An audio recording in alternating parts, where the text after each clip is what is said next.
Hey everyone, we are going to start our final stage of the year. We have one more unit we have to get through.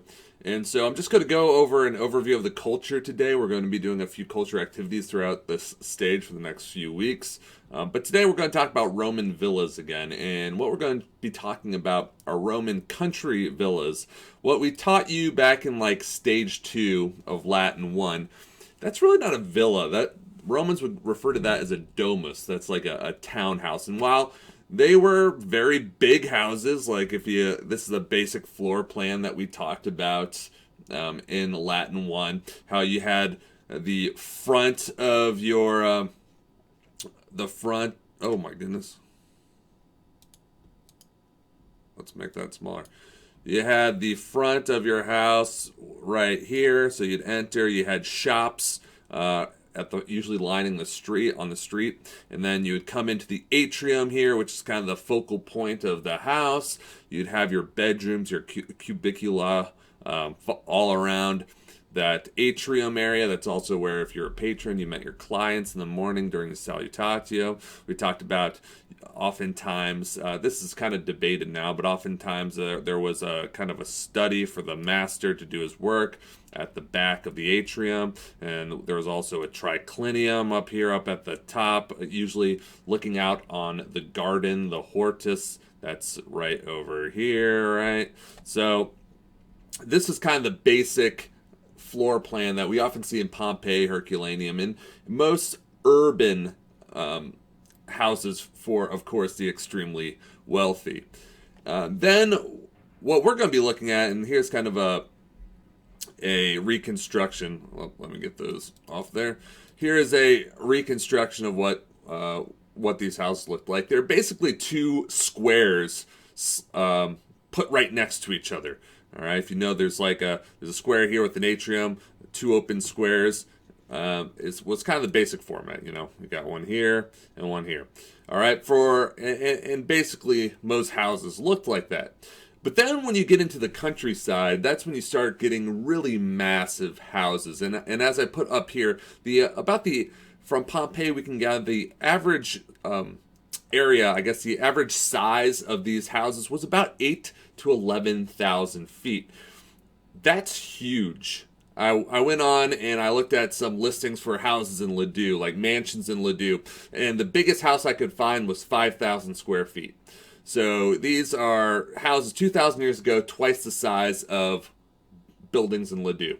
So just to let you know, some of these take up an entire square block. So these houses were massive, but they are nothing compared to the size of country villas. All right, and these were often the country villas were usually the property of extremely wealthy senators. Think like your billionaires of today, and Bill Gates has a massive compound in Seattle, and Jeff Bezos has some crazy, ridiculous houses. These are bigger than those. These compounds are huge. Here is a villa we actually go to on our Italy trip. It's an amazing place. It's called the Villa Oplantis. It was the villa of the wife of Emperor Nero, the one that he got pregnant and kicked to death. Anyways, the scale of this is crazy.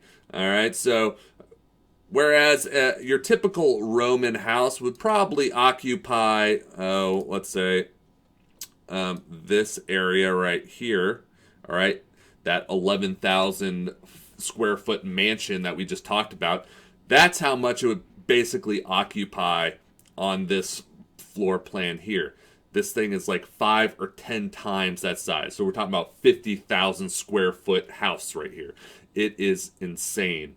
And what's notable about these villas is they're really meant to be kind of like a luxury resort, right? They are meant, oftentimes, the people that built these villas had very specific themes they wanted to go with them. Like a guy named Pliny had one of his villas, he had the theme of a Roman comedy, so it was really whimsical and open. Another one, he had a drama, and it was really dramatic, like on the coast, and so all these were meant to be kind of like luxury getaways for the super rich. They're kind of like, I don't know, the lake house of modern day rich people, but again, to a scale that has not really been duplicated in the modern or replicated in the modern world. So one thing to note about these is the layout is gonna be not very uniform. Like here, this thing is a weird L-shaped design. They're gonna be kind of sprawling all over the place. And what they're going to be noted for is having tons of places to just relax and hang out. So in this Villa Oplantis, we have a massive orchard garden up here, because as we're going to talk about too, these country villas also are where senators and rich people made a lot of their money. So these kind of operated as large farms. So there'd be farmland outside of the villa that is where they basically made their money. Just like up until recently, if you're wealthy, you made it from your land. You made it from farming or renting your property to small-time farmers, things like that. So you got to remember that while these places are for, the recreation, the leisure of rich people, they're also where they make most of their money. And some rich people had many of these villas. So anyways, as I was saying, we have a garden up here. We have a garden over here. We have a small, typical kind of garden that you'd see in a typical house in Pompeii over there. And then we have a garden over here next to a massive pool. So we have 4 gardens. All right. And in this villa too, there's multiple atriums, there's multiple dining rooms, and we'll talk about too this massive pool. All right. So that's Villa Oplantis. And here's a reconstruction of what it looked like. All right. Again, right here is just what a typical Roman house would have kind of looked like. And then there is the rest of it. Could house hundreds of people. All right. Now we're going to talk about perhaps, I don't know of any building that's larger than this in human history. Maybe the Forbidden City? I don't know. This might be bigger than that. So here is the Hadrian's Villa in Tivoli, another place that we go when we go on the Italy trip. It's a super cool place. Anyways, this place covers 200 acres. It is bigger than the city of Pompeii. I tried to do some calculations. My math is probably pretty awful, but I calculated that the square footage of this palace, this villa structure, is 8.7 million square feet. It could house thousands of people. The scale of this thing is insane. Like that villa that we just looked at, that massive, probably 50,000 square foot building, I don't know, would probably be like this on there. And I couldn't even fit the entire floor plan on this slide. It's so crazy big. I mean, we have gardens over here that, again, are probably the size of like a small town. All right, we have massive pools of water, and this thing was built, again, with a certain theme. So it was built by Emperor Hadrian. And so he wanted each little compound in this villa to represent a different architectural style of the empire. So he wanted part of his villa to look like North Africa, part of it to look like Egypt, part of it to look like Greece, part of it to look like Italy, Spain. So he had all these different styles of architecture mixed up on here, and it is massive. It's about 7 square miles around. All right, so again, here's a 3D reconstruction of part of it. This again, I think this is the biggest palace. This is the place, where I got attacked by a donkey. If you remember that story. Anyway, so I'm just gonna go through like what your normal, typical domus, what the rooms looked like there, and then show you just the scale and how different they were in these villas, and how it was just on a totally different scale. If you thought those houses in Pompeii were impressive, they can't hold a candle to the houses of the elite. So this was your typical atrium that we talked about. You had a compluvium, which is kind of a skylight. You had an impluvium, which would hold the water. This is where you have your salutatio, and this would be the atrium of a pretty rich person. All right. When we look at the atrium of Villa Oplantis, the villa of the villa of Pompeii. Here is the atrium, all right? It's like 2 or 3 times the size of the atrium of a normal Roman house. It's massive. It's multi-storied. And this might actually be, we don't really know, because a lot of the the villa is actually still under modern day Naples. It's buried. It hasn't been excavated. We think this is actually like the secondary atrium. We don't think this is the main ones. This is like the small, maybe the small atrium. All right. And then as we go in there, it's again, much larger than your average atrium, which makes sense. These are really important people. But as we think the atrium served different purposes because they weren't really having like patrons come and talk to them there as much as they were in their townhouses. All right. And then, just as normal, though, around the atrium, we do see a bunch of bedrooms, the bedrooms of those who live there, and they are a little bit larger than what you'd see in a townhouse, but the bedrooms aren't all that special. But what you do see is some amazing artwork. The artwork is kind of on the frescoes on the walls are kind of at a different level, especially if you're looking at Atlantis or even the Villa of the Mysteries. It's crazy.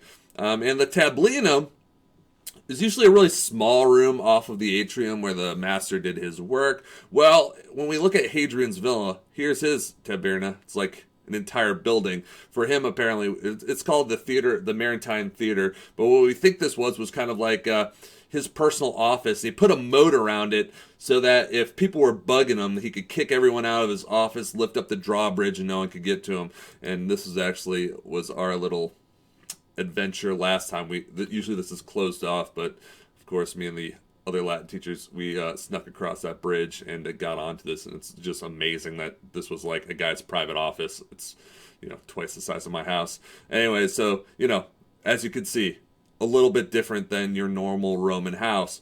When we're looking at your normal gardens, all right, this is actually a garden at Villa Oplantis, about twice the size. It's the garden that would be behind the main house, the atrium. You'd have your dining rooms along the colonnades. Well, this is the smallest garden. There's another garden out front. That's this orchard. That's pretty massive. And then there's also another garden in the back by this huge pool of water. And that gets us to another thing. Romans were really good engineers when it came to dealing with water. And so they built huge Olympic-sized pools oftentimes next to their villas. And we're not sure what they quite use them for, if they're more like reflection pools like in Washington, D.C., meant just to be kind of ornamental, or if they actually swam in them, or if they made them like ponds and had like I don't know, plants and such. We're not quite sure, but a lot of these villas have big pools. So this is again at Nero's wife's villa, and the pool is so big, in fact, that they haven't excavated it all. You can see it runs into the city of Naples over there. But again, this would have been a huge pool on the side of the villa. But it's nothing compared to Hadrian's villa. This is called the Canopeum and the Serapeum, which is this massive reflecting pool that leads to his main dining room. And we think he was trying to imitate the Nile with this,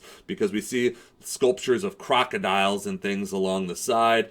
And this thing is huge. It's, I don't know how long it is, hundreds of feet long. And that's not even the only pool. He also has another pool, I don't know, half a mile south of this that was surrounded by pine trees that I guess was kind of more like your typical hortus, except 50 times the size.